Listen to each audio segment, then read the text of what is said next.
vamos a platicar sobre su nuevo documental. Te convertiste, de hecho, en un documentalista comprometido. Hoy tenemos un gran personaje.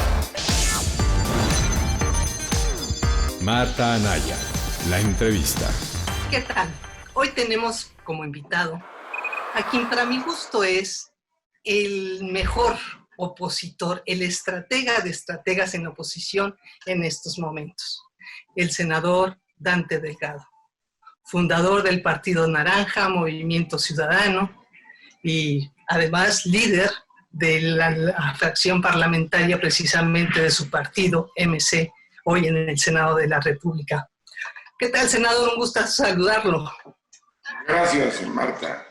Reconozco mucho su comentario porque viene de una persona que siempre he valorado como gran analítica. Oiga, he visto que se mueve mucho, que no se anda usted cuidando de la pandemia, que está en Jalapa ahorita, ¿verdad? Estoy en Jalapa porque tenía 2 meses de no venir a ver a mi familia. Habíamos pasado los primeros prácticamente 2 meses y medio cubriendo en términos de la norma establecida por el gobierno su sana distancia. Ajá. Pero no podíamos continuar paralizados en un ejercicio que efectivamente nos ha enseñado a todos a tener otra forma de comunicación como la que ahora tenemos con usted, con videoconferencias. No he dejado de tener acercamiento con mujeres y hombres de diferentes regiones del país y con los temas sustantivos de México, pero también es necesario el activismo y la relación interpersonal, guardando todas las medidas preventivas que un flagelo tan fuerte como el que nos ha lastimado merece. Sí, sobre todo por la vulnerabilidad que tenemos las personas que tenemos muchos más de 60. Ya lo creo. Oiga, senador, a propósito de estrategas, que realmente es algo que a mí me llama mucho la atención en su caso. Lleva 23 años en la oposición, pero siempre lo he notado en distintas facetas.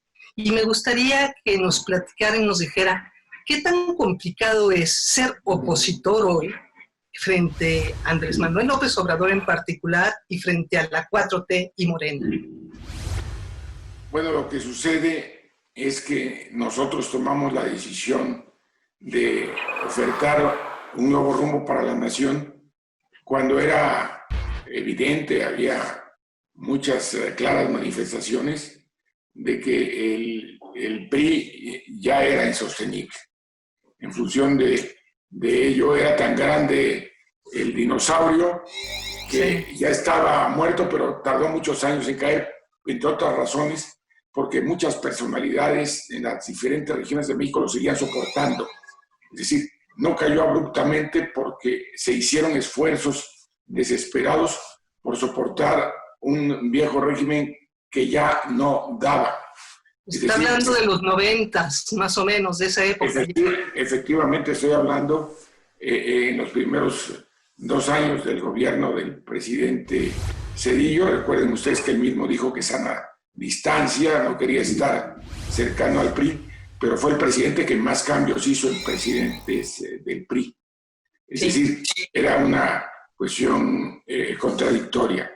Y nosotros tomamos una decisión porque cuando rompes con el gobierno, y además es importante precisarlo acá sin que sea un acto de elogio en boca propia, pero cuando rompo con el gobierno tengo cargo público, es decir, le renuncio al presidente con cargo, que era la Procuraduría Agraria, y además la responsabilidad en el caso del estado de Chiapas, con el programa de largo nombre.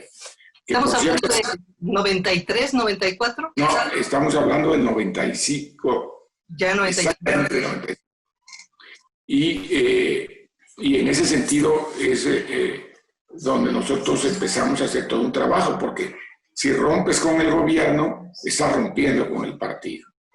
Y en este caso, precisamente por eso el presidente Andrés Manuel López Obrador ahora quiere revivir las formas de un partido hegemónico anterior a la época en que nosotros rompimos con el PRI.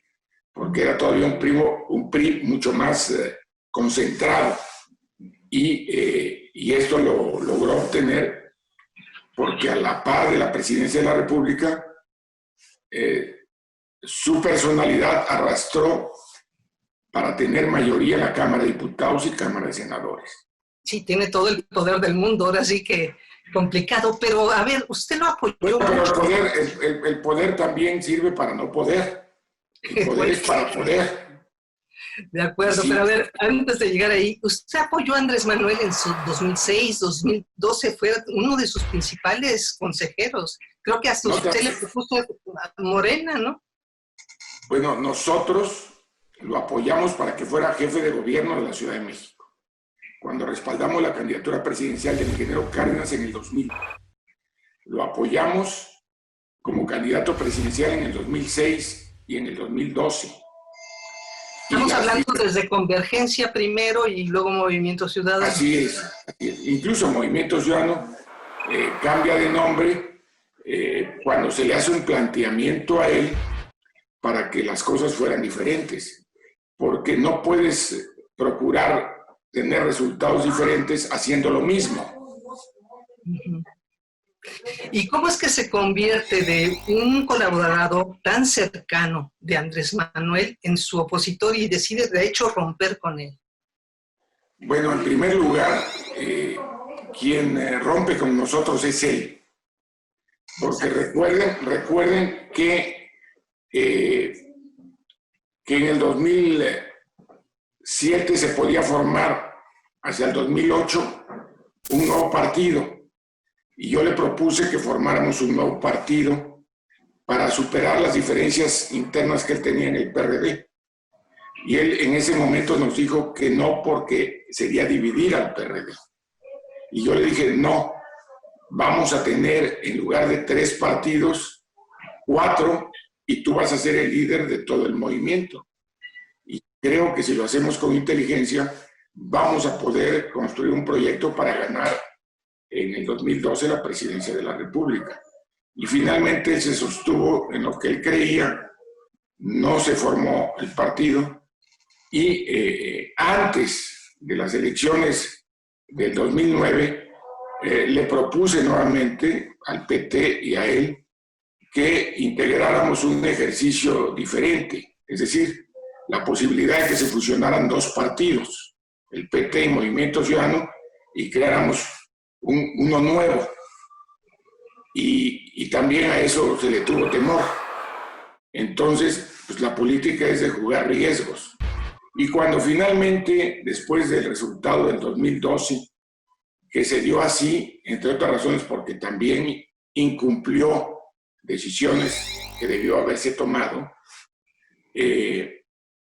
como lo dejó de hacer en el 2006, y ya desesperadamente todo lo que no quiso hacer ni en el 6 ni en el 12, porque no le quedaba de otra, lo hizo en el 18, y no le quedaba de otra porque no podía tener por edad más adelante una nueva candidatura. Entonces hizo para mí lo impensable. Cuando él toma la decisión de formar a su organización, incluso públicamente, después de que el Tribunal Electoral le da la victoria al presidente Peña Nieto, él, en una manifestación a brazo alzado, primero le da las gracias a las fuerzas políticas que lo habíamos acompañado. Y ahí anuncia la formación de Morena, y Morena estuvo soportado en lo que fue antes el gobierno legítimo, y en Morena estuvimos todos, porque era una asociación civil de la que él mismo decía que nunca sería partido. Y cuando toma la decisión de formarlo, le dije, bueno, además tengo que agradecerle que me buscó para comunicármelo. Ahora hay muchos personajes que están ahí cerca de él que en su momento me dijeron que a ellos no se los comentó. Y le dijimos desde el principio, Andrés, el sistema electoral mexicano no permite que haya alianzas. Entonces vamos a tener una posición encontrada en las elecciones intermedias de 2015. Me dice, bueno, pero ya veremos en el 18. Lo que sucede es que iniciando su ejercicio de construcción del proyecto, con las formas que él tiene, toma la decisión de significar que todos los partidos, los históricos que tenían que ser superados, y las nuevas organizaciones, inclusive las que habíamos acompañado, formábamos parte de la mafia del poder. Y recuerden ustedes ya, Movimiento Ciudadano y PT, que desde el primer momento descalificaba a todos los partidos con registro como mafia de poder. Oportunamente le envié mensaje con 2 personas que me consta le transmitieron nuestra inconformidad por estar denostando a organizaciones que le habíamos entregado todo lo que podíamos dar. En ese sentido, le habíamos dado nuestras prerrogativas, nuestro tiempo en radio y televisión, nuestros recursos económicos, y le dije que lo único que le solicitábamos para la construcción futura era que excluyera de sus descalificaciones a Movimiento Ciudadano. Pero lo que sucede es que Andrés Manuel no lo hizo. Empezamos a tener situaciones de mayor rispidez. Después hubo acontecimientos donde él se lleva, por ejemplo, a Delfina Gómez, que había sido nuestra presidenta municipal en Texcoco, se la lleva como subcandidata al Estado de México. Después solicita que nosotros apoyemos a esa candidatura y nosotros tomamos la decisión de no hacerlo. Y recuerden ustedes que él en ese momento dice, los que no vayan en el Estado de México no van a ir en el 18. Nosotros no teníamos la intención de ir con él. Estábamos construyendo un proyecto para ir solos, entre otras razones, porque creo que en la política y en cualquier actividad debe haber memoria. Y sobre todo debe haber gallardía. Y la gallardía implica reconocer los esfuerzos que se hicieron. Y Movimiento Ciudadano le entregó todo durante prácticamente 13 años. Híjole, ¿en qué momento se da la ruptura? Cuando él finalmente llega a la presidencia. ¿No se arrepiente de eso? No. A lo mejor por el bien de México hubiera servido, porque ahorita no estaríamos permitiendo los excesos en los que está cayendo. Sin embargo, y es importante precisarlo,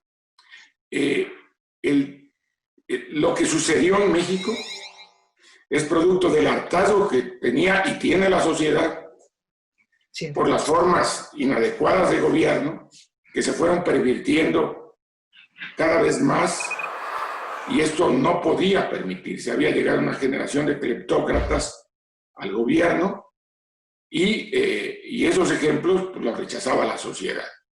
Y por otra parte, y aquí hay que subrayarlo, el ejercicio de construcción tenía que darse presentando opciones y alternativas nuevas. Sin embargo, el gobierno tomó la decisión de descalificar a uno de los contendientes, pensando que de esa manera ellos se recuperarían. Y para mí se generó un huracán. El aire caliente que generaba la inconformidad ciudadana y que estaba capitalizando en ese momento Andrés Manuel López Obrador. Y por otro lado, el otro aire que generaba el huracán. Entonces fue un huracán lo que se generó, provocado desde el poder con el uso faccioso del ejercicio de la Procuración de Justicia, con falsedades totales. Y el problema no es lo que sucede después, sino lo que entiende desde el principio la gente. Y la gente entendió en ese momento que la única opción era la que representaba el movimiento que nosotros ayudamos a construir, que es el de Andrés Manuel López Obrador. Y por eso se tuvieron esos resultados que fueron en 2 direcciones. Por un lado, una votación más allá de lo imaginable, y por el otro lado, una destrucción del PRI más allá de lo imaginable. Cierto. Sí, yo creo que nunca se imaginaron perder de esa manera, ¿verdad?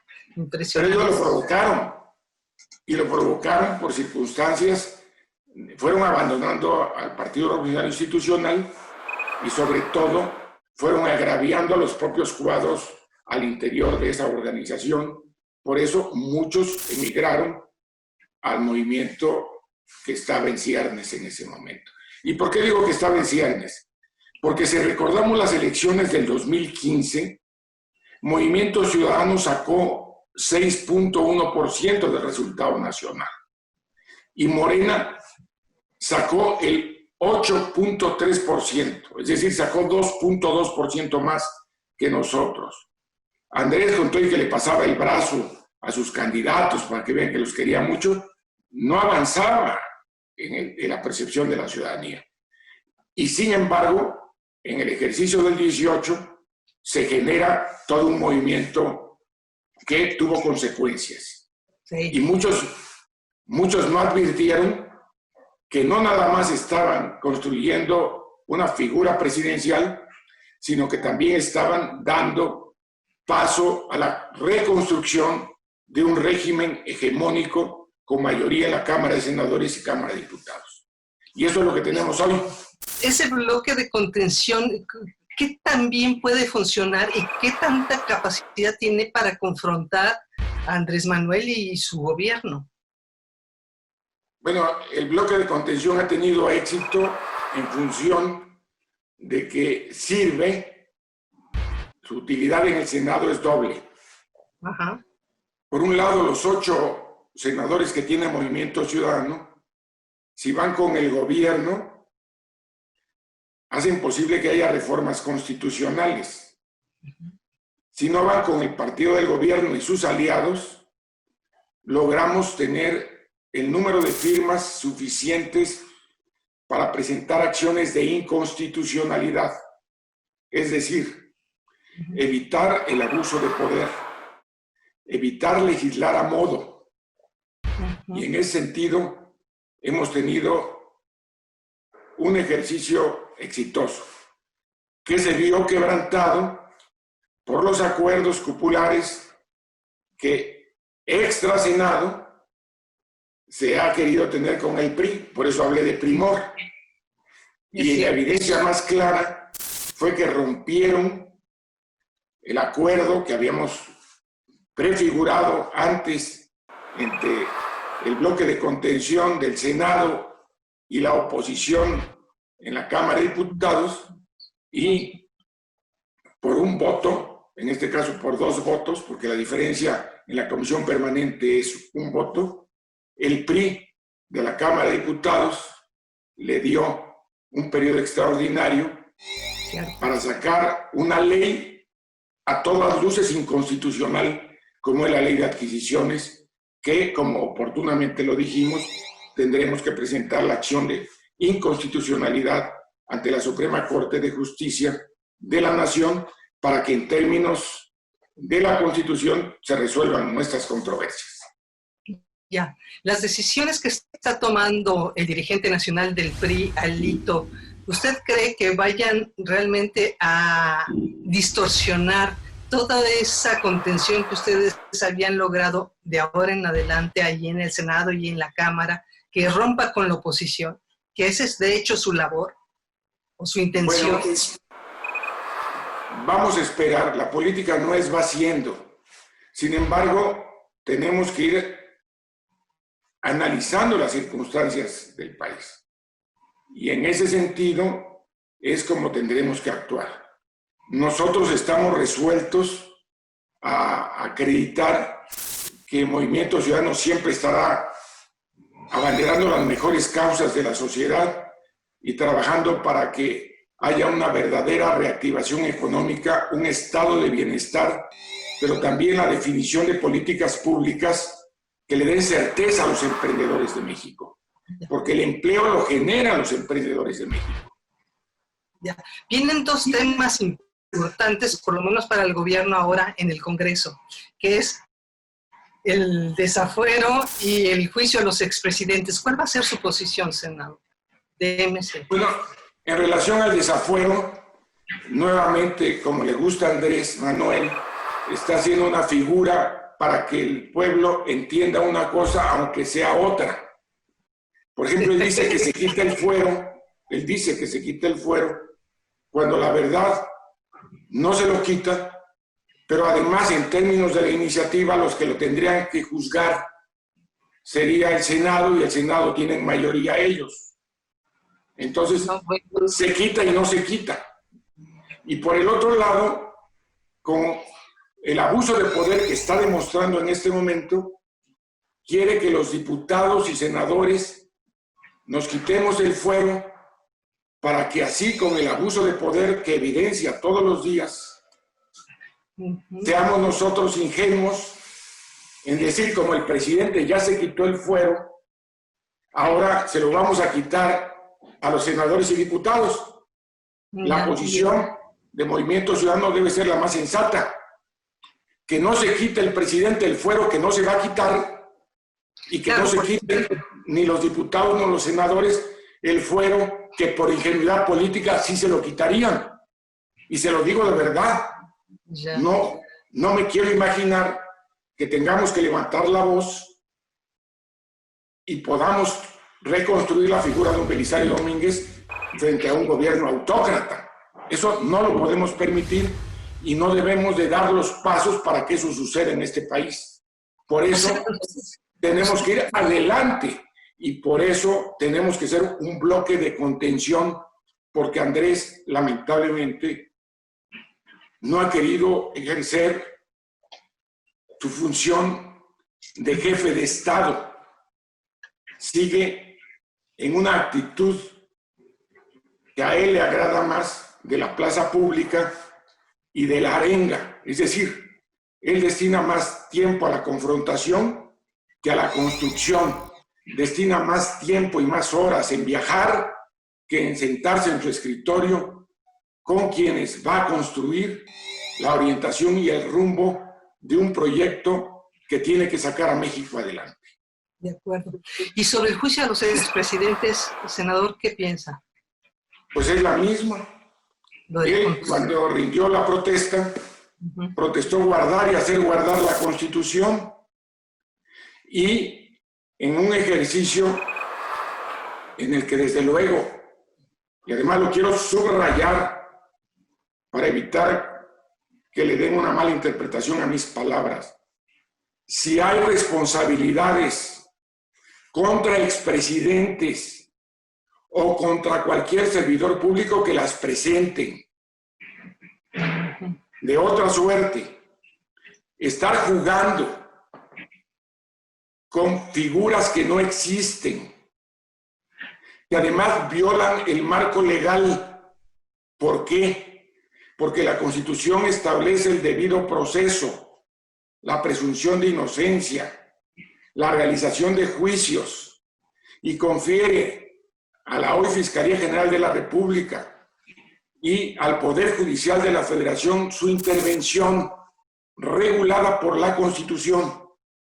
Si el presidente dice, y lamentablemente hemos visto que diputados y senadores están diciendo que lo pueden acompañar, sí, que se haga una consulta pública, que tiene que ser evaluada su constitucionalidad por la Suprema Corte de Justicia de la Nación, pues usted y yo y todos los que somos abogados sabemos que esa solicitud tiene que ser denegada por unanimidad por la Suprema Corte de Justicia de la Nación.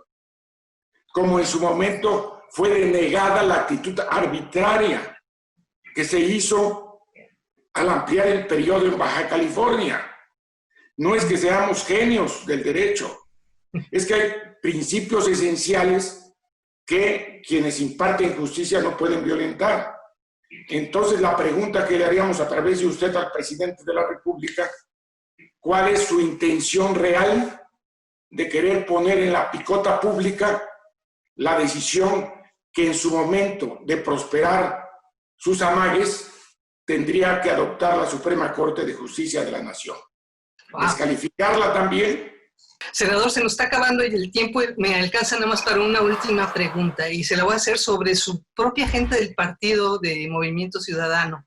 Tiene dos grandes personajes, para mi gusto, Enrique Alfaro, gobernador de Jalisco, y alguien que apunta con posibilidades que viene a ser Samuel García para Nuevo León, pero que ha tenido muchos problemas en últimas fechas. ¿Cuál de los dos rostros es realmente Movimiento Ciudadano y cómo apunta hacia el 21? ¿Con qué tipo de gente? Bueno, permítame discrepar, Marta. Tenemos más rostros que eso. Puedo decirle que en diferentes regiones del país hay hombres y mujeres que tienen una gran presencia. Mediáticamente, inclusive, el secretario general de Acuerdos, Jorge Álvarez Maínez, que es otra de las grandes figuras del Movimiento Ciudadano, está por encima en redes sociales. A Samuel siempre le hemos reconocido como lo que es un joven brillante, talentoso. Nosotros creemos que su aportación ha sido muy importante en la vida interna de Nuevo León desde el Congreso. Ganó el Senado de mayoría, tiene sus pros, tienen que evaluarse sus contras, pero Movimiento Ciudadano va a trabajar, y eso tengan la absoluta seguridad, para que ganemos Nuevo León. Lo vamos a hacer sumando a mujeres y hombres libres que teniendo una trayectoria, una historia de vida, estén dispuestos a construir el proyecto que en este momento demanda la nación. Muy bien, senador. Híjole, seguiremos platicando, me quedo con muchas ganas y espero verlo pronto de nuevo. Gracias, Marta, es un honor estar con usted. Vamos a platicar sobre su nuevo documental. Te convertiste, de hecho, en un documentalista comprometido. Hoy tenemos un gran personaje. Marta Anaya, la entrevista.